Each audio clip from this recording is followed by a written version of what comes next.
আসসালামু আলাইকুম রহমতুল্লাহ বরকাত। হ্যালো বন্ধুরা, কেমন আছেন? আশা করি ভালো আছেন।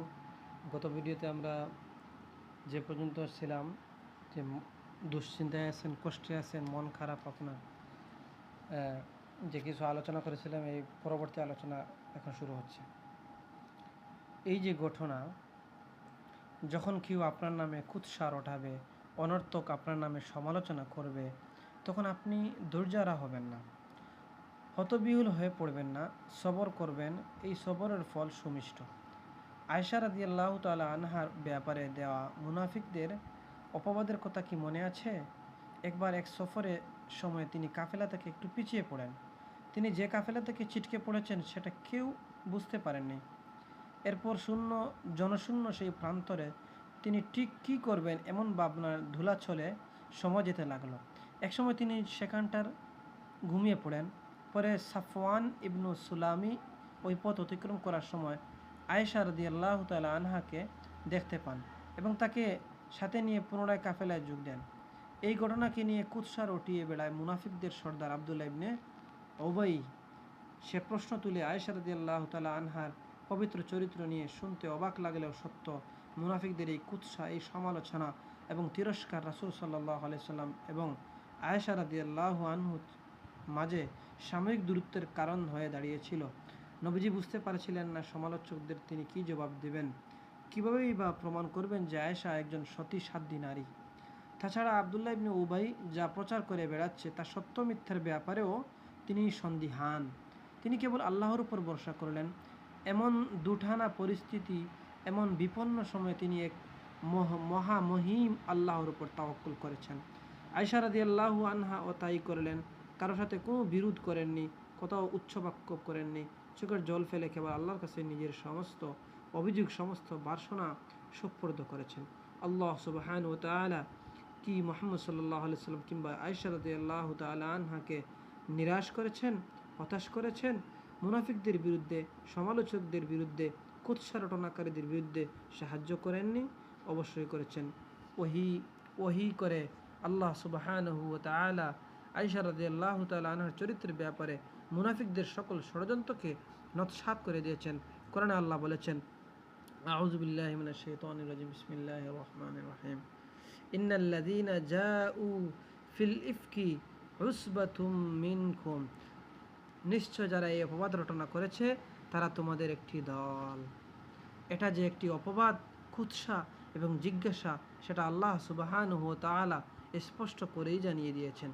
এভাবেই তো আল্লাহ তার মুমিন ব্যক্তিদের সাহায্য করে থাকেন, কখনো স্পষ্ট সাহায্য, আবার কখনো বা অস্পষ্ট সাহায্য। জীবনে আপনিও আপনার চারপাশে একটি দল পাবেন যারা সর্বদা আপনার সমালোচনায় মুখর থাকবে, গভীর পর্যবেক্ষণের দ্বারা আপনার ভালো কাজটির খুঁত বের করবে, আপনার ত্রুটিযুক্ত কাজটিকে ফলাও করে প্রচার করে বেড়াবে, যাতে আপনাকে মানসিকভাবে ভেঙে দেওয়া যায়, যাতে আপনি হতাশ হয়ে পড়েন, আপনার মন যাতে বিষিয়ে ওঠে। এই সব কিছু তারা আপনার প্রতি হিংসা, ঈর্ষা, জিজ্ঞাসার বশবর্তী হয়ে করে থাকে। কারণ আপনার অবস্থান তাদের পীড়া দেয়, আপনার গ্রহণযোগ্যতা তাদের মনে বিষাক্ত ফলার মতো আঘাত করে, আপনাকে আপনার অবস্থান থেকে নামিয়ে আনার চিন্তা দ্বারা তারা সদা বিভোর থাকে। কীভাবে অন্যদের চোখে আপনাকে খাটো করা যায়, কীভাবে অন্যদের মনে আপনার ব্যাপারে সন্দেহের বীজ বুনে দেওয়া যায়। এদের ব্যাপারে কখনোই হতাশ হবেন না, এদের কথায় মন খারাপ করবেন না, ভেঙে পড়বেন না, হতদম্য হবেন না, এদের কথা কিংবা বক্তব্যের বিপরীতে প্রতিক্রিয়া দেখাবেন না। শুধু সবর করবেন, আল্লাহর উপর ভরসা করে তাদের ক্ষমা করে দেবেন, নিজের এবং তাদের হিদায়াতের জন্য আল্লাহর কাছে প্রার্থনা করবেন। ব্যাস, আপনার কাজ কেবল এতটুকুই। এরকম অবান্তর সমালোচনায় পতিত হলে নিজের সাথে কথা বলুন, ভেবে দেখুন তো আপনার এই ক্লাস আর নিয়ত আপনার কাছে পরিশুদ্ধ মনে হয় কিনা। যদি অন্তরের ভেতর থেকে এই কথা প্রতিদ্বন্দ্বিত হয় যে আমি তো এই কাজ আল্লাহকে রাজি খুশি করার জন্যই করেছি, তাহলে নিশ্চিত মনে আপনার পরবর্তী কাজে মনোযোগ দিন। এরকম বিশুদ্ধ নিয়তের কারণে ভুল কাজটার জন্য আপনার আমলনামায় হয়তো সওয়াব যুক্ত হয়ে গেছে। মন খারাপের দিনগুলিতে আল্লাহর সাথে বেশি কথা বলুন, কারণ তিলাওয়াতের মাধ্যমে সালাতের সিজদার মধ্যে আল্লাহকে বলুন, তিনি যেন আপনার অশান্ত মনটাকে প্রশান্ত করে দেন। তাকে অনুনয় বিনয় করে বলুন, বুকের মধ্যে যে কাল বৈশাখী ঝড় আপনার মনে উঠানুকে তছনছ করে দিচ্ছে, সেই কাল বৈশাখ তিনি যেন থামিয়ে দেন, সেখানে যেন রহমতের বাড়ি দ্বারা প্লাবিত হয়। একটি বার নিজের জীবনে কোরআনকে জায়গা করে দিন, দেখবেন জীবনের গতিপথ কীভাবে পাল্টে যায়। কোরআনের সার নির্যাসকে একবার নিজের জীবনে আপনার মনে হচ্ছে আপনি ব্যর্থ হয়ে গেছেন, তাই না? মনে হচ্ছে পৃথিবীটা আপনার জন্য সংকীর্ণ হয়ে গেছে। জীবনের কোনো মানে খুঁজে না পেয়ে হতাশা নিমজ্জিত আপনার মন। এই তো কোরআন খুলুন, দেখুন আপনার রব আপনার জন্যই বলেছেন, قد أفلح قد أفلح المؤمنون, অবশ্যই বিশ্বাসীরা সফল হয়েছে। আপনি একজন মুমিন, একজন বিশ্বাসী, একজন তাকওয়াবান, আপনি তো হতাশ হতে পারেন না। আল্লাহর দয়া থেকে, তার করুণা, ভালোবাসা এবং রহমতের যে ভারী দ্বারা আপনার উপর বর্ষিত হচ্ছে, তা থেকে আপনি কীভাবে নিরাশ হবেন? দুনিয়াবি ব্যর্থতা, অসফলতায় আপনার কী আসে যায় বলুন? আল্লাহর উপর যারা ভরসা করে, নির্ভর করে তারা হতাশ হয় না। দুনিয়ার ব্যর্থতা তাদের আঘাত দেয় না, তারা সব বরং অপেক্ষার প্রহর গুণে মহা সাফল্যের, সেই সাফল্যের যার প্রতিশ্রুতি দিয়েছেন স্বয়ং রাব্বুল আলামিন। আপনার হৃদয় যখন আল্লাহর উপর ভরসায় টুইটম্বর, তখন সিজদায় জাকারিয়া আলাইহিস সালামের মতো করে বলুন, ওয়ালাম আকুন বিদুআইকা রাব্বি শাকিয়্যা, হে আমার রব, আমি তো কখনো তোমাকে ডেকে ব্যর্থ হইনি। আপনার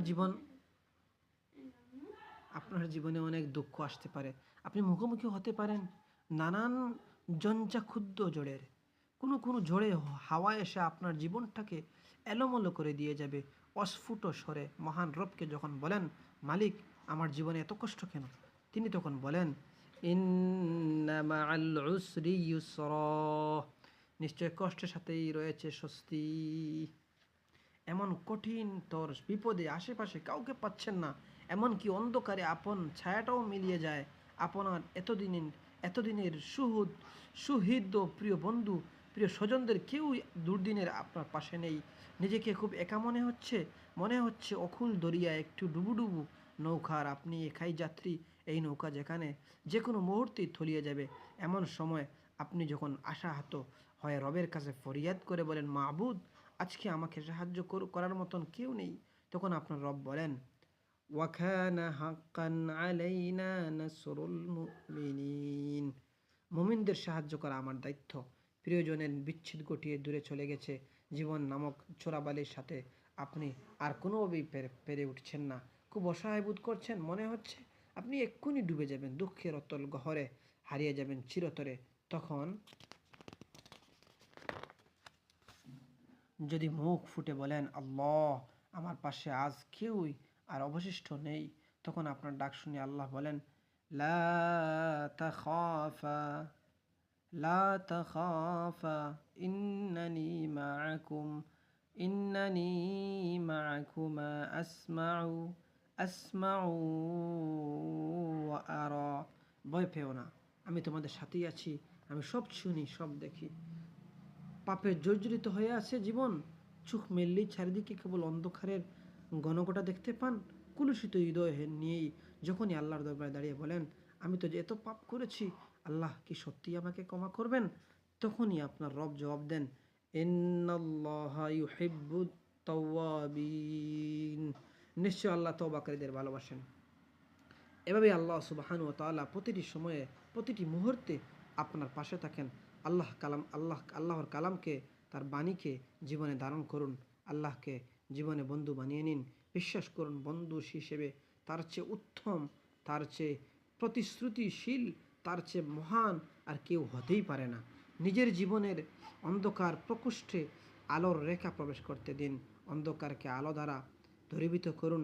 আপনার যে পৃথিবী এতদিন এক গুণুর আধারে নিমজ্জিত ছিল, তা উদ্ভাসিত হয়ে অসম্পূর্ণ নতুন এক রূপে, নতুন এক রঙে, মন খারাপের দিনগুলোতে আল্লাহকে আপনার সঙ্গী বানান।